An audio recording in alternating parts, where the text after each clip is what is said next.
Good afternoon, everybody, and welcome to today's webinar on working safely with coronavirus. My name's Andy Harrison, and I'm from the Department for Business, Energy and Industrial Strategy. This webinar offers guidance to help employers, employees, and the self-employed working in other people's homes to understand how to work safely during the coronavirus pandemic. A quick housekeeping point before we start. There are controls at the bottom of your screen to pause the session and for adjusting video quality and sound. You can ask questions during the webinar by selecting the Q&A symbol on the right-hand side of your screen, typing your question into the compose box, and then selecting send. As every business is different, we can't answer questions or give advice on exactly how you should implement the guidance in your specific circumstances, but we can collect your feedback and input on how useful the guidance is for your business and the areas we might want to develop in any future iterations. A recording of the webinar and links to useful information will be circulated to all participants later today. So the purpose of today's webinar is to give you a practical framework to think about what you need to do to continue or restart operations during the COVID-19 pandemic. To help you do this, Guidance for Business has been prepared by the Department for Business, Energy and Industrial Strategy with input from firms, the unions, industry bodies and the devolved administrations in Wales, Scotland and Northern Ireland, and in consultation with Public Health England and the Health and Safety Executive. This guidance applies to England. The links to this guidance and for the guidance for Wales, Scotland and Northern Ireland, search for Working Safely During Coronavirus on gov.uk. We expect that this guidance will be updated over time, and you should check for updates at www.gov.uk/working safely. This guidance should provide a practical framework to think about what is required to continue or restart operations. Each business will need to translate this into the specific actions it needs to take, depending on the nature of the business, including the size and type of business, how it's organized, operated, managed, and regulated. You should also consider any advice that's been produced specifically for your sector, for example, by trade associations or trade unions. The guidance does not supersede any legal obligations relating to health and safety, employment, or equalities. As well as providing guidance to businesses on working safely during coronavirus, the government is supporting businesses and their employees with a package of measures during this period of unprecedented disruption. The Coronavirus Business Support Hub brings together all government guidance on running your business. To visit the hub, search Business Support on gov.uk. You can use the Business Support Finder tool on gov.uk to see what support is available for you and your business. Answer 9 simple questions to receive a list of the support your business may be entitled to. Gov.uk is where you will also find written guidance to help employers, employees, and the self-employed understand how to work safely during the coronavirus pandemic. 8 guides have been published covering a range of different types of workplace settings. Many businesses operate more than one type of workplace, such as an office, a fleet of vehicles, or a factory. You may need to use more than one of the guides as you think through what you need to do to keep people safe. You can view all the written guidance at www.gov.uk/working safely. Further guidance will be published as more businesses are able to reopen. So today's webinar is designed to be relevant for people working in, visiting, or delivering to home environments. This includes, but is not limited to, in-home workers such as repair services, fitters, meter readers, plumbers, cleaners, cooks and surveyors, and to home services such as delivery drivers momentarily at the door. I'm delighted to be joined by Nigel Parditer, who will introduce the guidance on how to work safely in these environments, looking at practical considerations of how the guidance can be applied. So today we'll cover how you might assess and manage risk, who should go to work, how to enable social distancing at work, interacting with householders, how to reinforce your cleaning measures to reduce transmission risks, PPE and coverings in your workplace, deliveries to the home, and managing and communicating with your workforce. So I'll now hand over to Nigel. Nigel, over to you. Thank you, Andy. I'll begin today by talking about assessing and managing the risk of COVID-19. Everyone needs to assess and manage the risks of COVID-19. If you are an employer, you also have a legal responsibility to protect your workers and others from risk to their health and safety. A risk assessment is part of how you control risks in your workplace and how you can use the government guidance to help you conduct the risk assessment and put appropriate preventative measures in place. You should share the results of your risk assessment with your workforce and, if possible, consider publishing the results on your website. We would expect all employers with over 50 employees or workers to publish their risk assessment online. You must now make sure that the risk assessment for your businesses address the risk of COVID-19. If you have fewer than 5 workers or are self-employed, you don't have to write anything down as part of your risk assessment.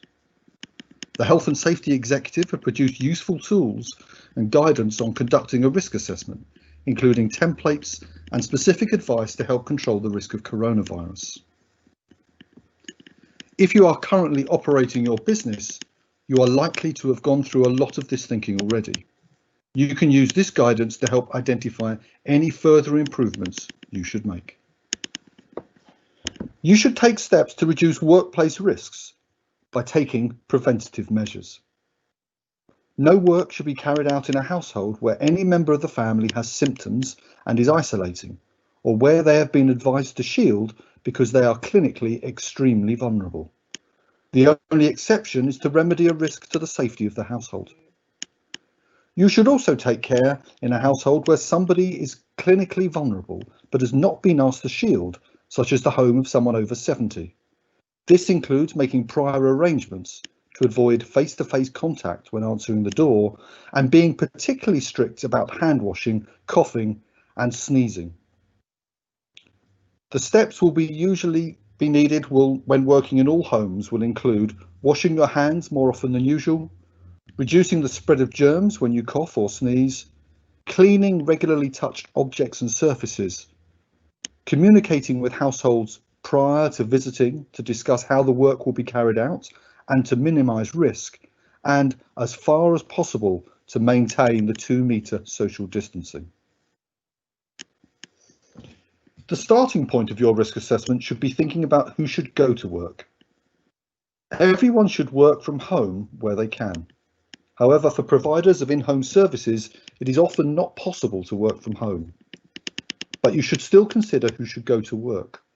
For example, it may be possible to use digital or remote alternatives to some in-home work, such as offering video or phone consultations. Where a physical visit is required, though, think about discussing work environments and practices with the householders in advance in order to minimise contact time. Employers and agencies should also keep in touch with workers who they might usually meet face-to-face. You must also protect those workers who are at higher risk. This includes individuals who have symptoms of COVID-19, as well as those who live in a household with someone who has symptoms and those who are advised to self-isolate as part of the government's Test and Trace programme. Clinically extremely vulnerable individuals have also been strongly advised not to work outside the home. Clinically vulnerable individuals who are at high risk of severe illness, for example, people with some pre-existing conditions, have been asked to take extra care in observing social distancing and should be helped to work from home, either in their current role or in an alternative role. If clinically vulnerable individuals cannot work from home, they should be offered the option of the safest available on-site roles, enabling them to stay 2 meters away from others. If they have to spend time within 2 meters of others, you should assess whether this involves an acceptable level of risk. In applying this guidance, employers should be mindful to treat everyone in the workplace equally. It is breaking the law to discriminate directly or indirectly against anyone because of a protected characteristic such as age, sex, or disability. You should think about how you will maintain social distancing when coming to and leaving a home from work. You should think about these steps if you are an in-home worker or if you are providing a to-home service. You should consider travelling to sites alone using your own transport where insurance allows. If workers have no option but to travel together, for example delivery teams, the same individuals should travel together and the number of people travelling per vehicle should be limited. Make sure to maintain good ventilation, for example by keeping windows open, and, where possible, have passengers face away from each other to reduce the risk of transmission. Where possible, employers or agencies should also match workers to households local to them to minimise transportation. Vehicles should be cleaned, regularly using gloves and standard cleaning products, particularly surfaces with passengers may touch, such as handles. If you're going to enter the home, wash or sanitise your hands on arrival and make sure to maintain social distancing when entering. You should also think about what you need to do to maintain social distancing and avoid surface transmission when making deliveries to a home. You should minimise contact during deliveries wherever possible. This could include actions such as placing orders on the ground outside the door and stepping back for customers to collect them, or calling rather than ringing a doorbell. Think about options for providing contactless, no touch, no sign delivery options where these are appropriate. For example, consider using electronic payment methods and not handing over handheld devices to customers to capture signatures. When it is safe to do so, have single workers load or unload vehicles. If more than one person is needed to load or unload a vehicle, use the same pairs or groups of people where possible. If you enter a home, either to conduct work or to deliver items, you should think about how to maintain social distancing wherever possible. It is recognised that for the providers of some in-home services, it will not always be possible to maintain physical distance from customers. If it isn't possible to maintain social distancing when working in the home, then extra attention must be paid to equipment, cleaning and hygiene to reduce the risk. To maintain social distancing, the following steps will usually be needed. Ask households to maintain a 2-metre distance from workers ahead of a visit and to leave internal doors open to minimise contact with door handles. Identify busy areas where people travel to, from or through, for example, stairs and corridors, and minimise movement within these areas. Limit the number of workers within a confined space to maintain social distancing. Where people do have to work in close proximity, for example during 2-person assembly or maintenance, using a fixed pairing system so that the same team work together. And where jobs are repetitive, employers and agencies should allocate the same individuals or fixed pair to a household. To maintain distancing during breaks and rest periods, bring your own food and drink to households and take breaks outside where this is possible. You should also think about how to maintain social distancing and reduce the risk of transmission during face-to-face meetings and appointments in the home. Start by thinking about if a face-to-face meeting is necessary. Remote working tools, including phone conversations or online meetings, should be used where they can to avoid in-person appointments. If in-person appointments are necessary, participants should avoid sharing pens and other objects. Think about holding meeting outdoors where this is possible. While social distancing is important, safety must be prioritised during an incident such as an accident or fire. People do not have to stay 2 meters apart if this would be unsafe. It's important to make sure householders and workers understand what they need to do to maintain safety by providing clear guidance on the social distancing and hygiene measures that need to be followed. Communicate with households both prior to and on arrival so that they understand the measures you'll be implementing and what they need to do.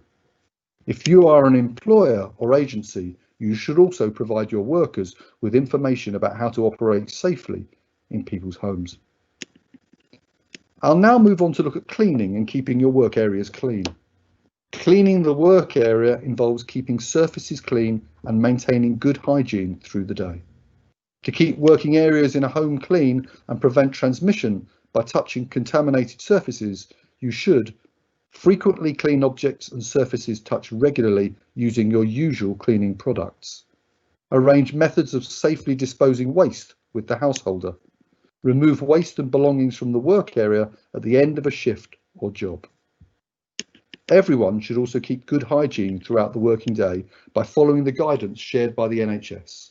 You should wash hands more often using a good technique.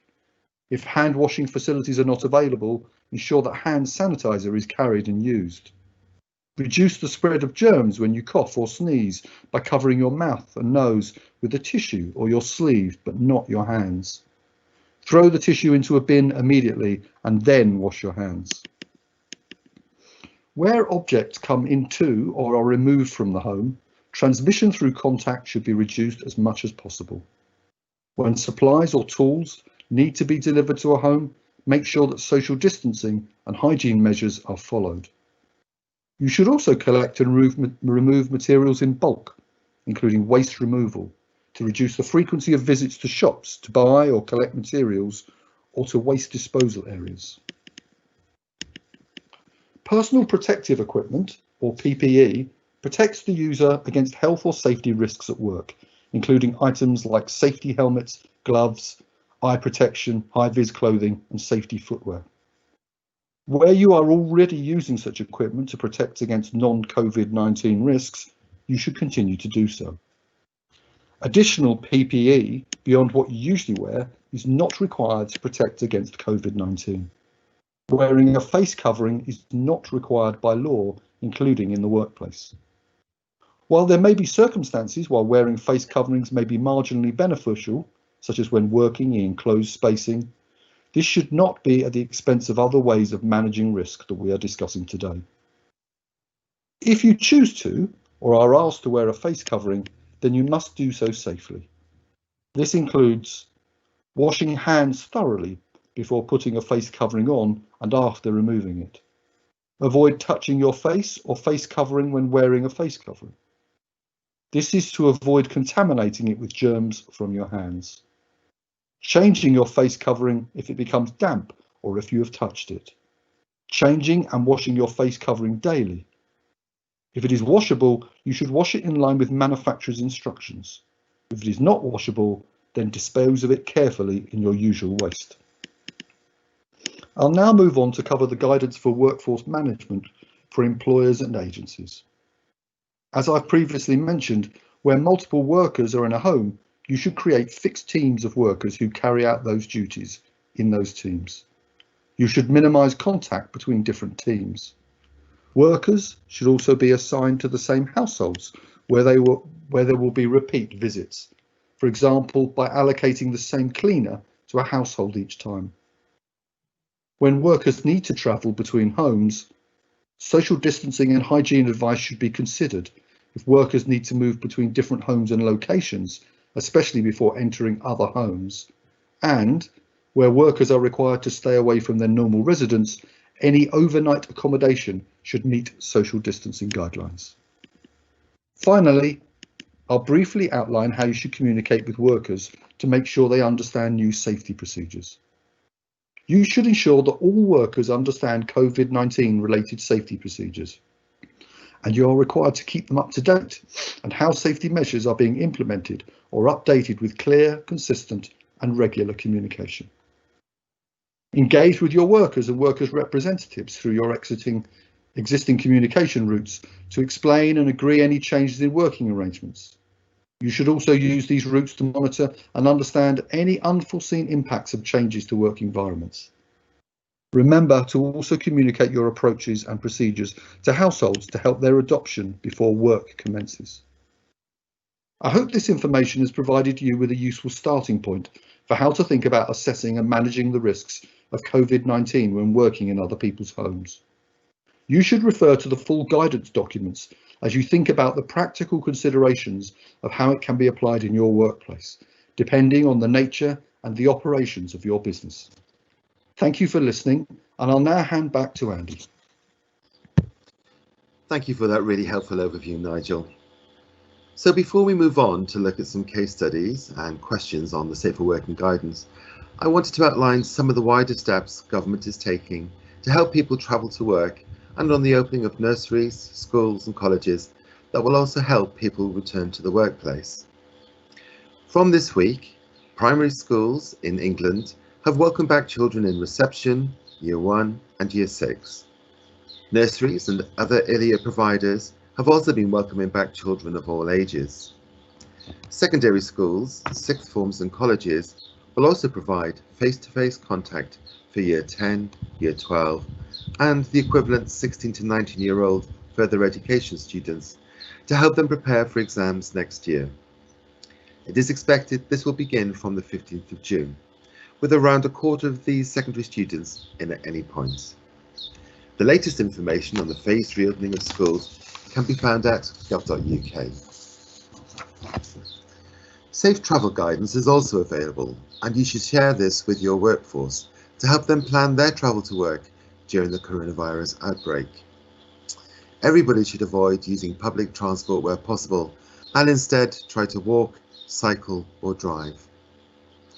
Thinking carefully about the times, routes and ways your employees travel will also mean we will all have more space to stay safe. The Safe Travel Guidance for passengers can be found at gov.uk. Although the specific actions you will take may differ, it might be useful to also consider how other businesses are preparing. This short video demonstrates steps that Yes Energy Solutions are taking to implement the guidance. I'm Duncan McCombie. I lead Yes Energy Solutions, a community interest company focused on people with fuel poverty. We help them reduce their energy bills and reduce their carbon footprint. Our 50 staff in an office in Halifax support a number of installers across Great Britain. We deliver in 420 homes every single month. When COVID-19 happened, we had to make some immediate changes. We had to reduce the workload almost immediately to emergency and essential work only. Our office staff were moved to home working, where they'll remain for the time being. But we still had to get installers in people's homes. Hot water and central heating were essential for vulnerable customers. To deliver this, we made some changes. We enhanced our engagement with customers before we got there. We agreed separation in their homes. We increased ventilation. We cleaned surfaces before and after we did the work. And if in doubt, we encouraged the installers to stop, ask, and then resolve problems. These actions and changing processes and approaches and engagement meant that we leave vulnerable customers and their installers in a safe position, but also feeling safe. So every workplace is different, and each business will need to translate the guidance into specific actions according to the nature of the business, including the size and type of business, and how it's organised, operated, managed and regulated. The Coronavirus Business Support blog provides further useful examples that you may also wish to review. Industry bodies and unions may also be able to provide you with useful information as you think through and review your safer working plans. For example, the Federation of Master Builders have produced helpful guidance on carrying out building work inside people's homes, including a guidance document for clients when determining whether to undertake building works at this time.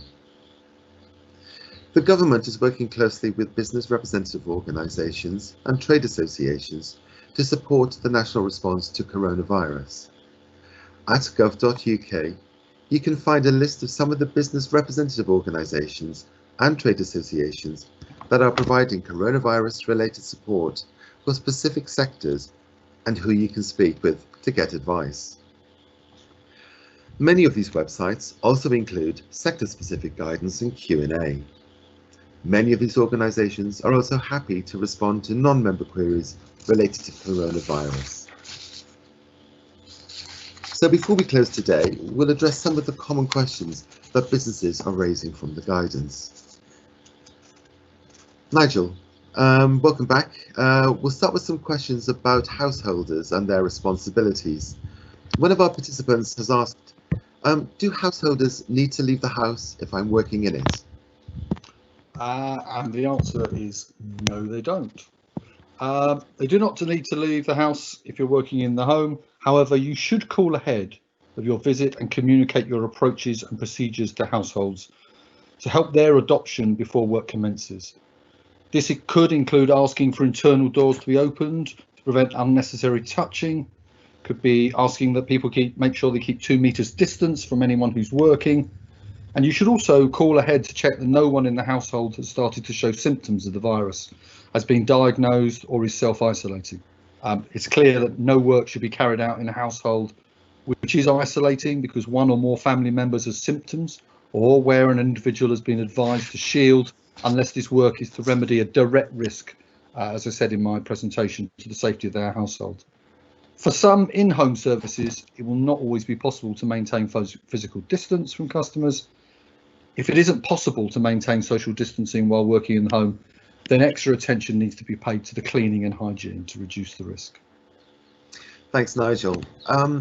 You said in the advice, you said that the advice is not to carry out work in a household where people are shielding, unless this is to remedy a direct safety risk. But what's the advice for going to houses where people are not shielding, but may be vulnerable? For example, where the householders are aged over 70? When working in a household where somebody is clinically vulnerable that's not been asked to shield, as you said, like somebody's over 70, then where possible, make prior arrangements to avoid any face-to-face contact with that vulnerable person or people, particularly when answering the door. So you might want to call ahead to make sure that they know that you're coming so that they can have the door open ready for you. And you should be particularly strict about hand washing and hygiene, particularly around the coughing and sneezing, making sure you cover your nose and mouth, and of course disposing of those single-use tissues quickly and effectively. Okay. We've also had some questions, Nigel, on whether it's okay to use someone's toilet or to accept a cup of tea when you're working in their house. You should try and minimise unnecessary movement and unnecessary contact when you're working in somebody else's home. This means only entering or moving through rooms that you need to, as well as minimising the objects and surfaces you need to touch to reduce that risk of passing infection onto other people. So where possible, for the food, then bring your own food and drink rather than use the cups and plates that someone has offered to you from the house. If you do need to use the toilet, then of course that's at the discretion of the householder anyway, but assuming that they agree to that, you should make sure you wash your hands thoroughly, wipe down the surfaces afterwards, and use separate or paper towels to dry your hands, which you wash or dispose of safely after the use. Okay, so our next question is, should I be wearing a face mask when I go into other people's homes? Wearing a face mask covering is completely optional. It's not required by law, including in the workplace. If you choose to wear one because your employer wants you to, or the household you're working in asks you to, it's important you use it safely. And I've already outlined how you need to do that, and more details of that are in the actual guidance themselves. Okay, and our final question for this afternoon is, how do I know if a house is safe to enter? As I said, call ahead of the day that you intend.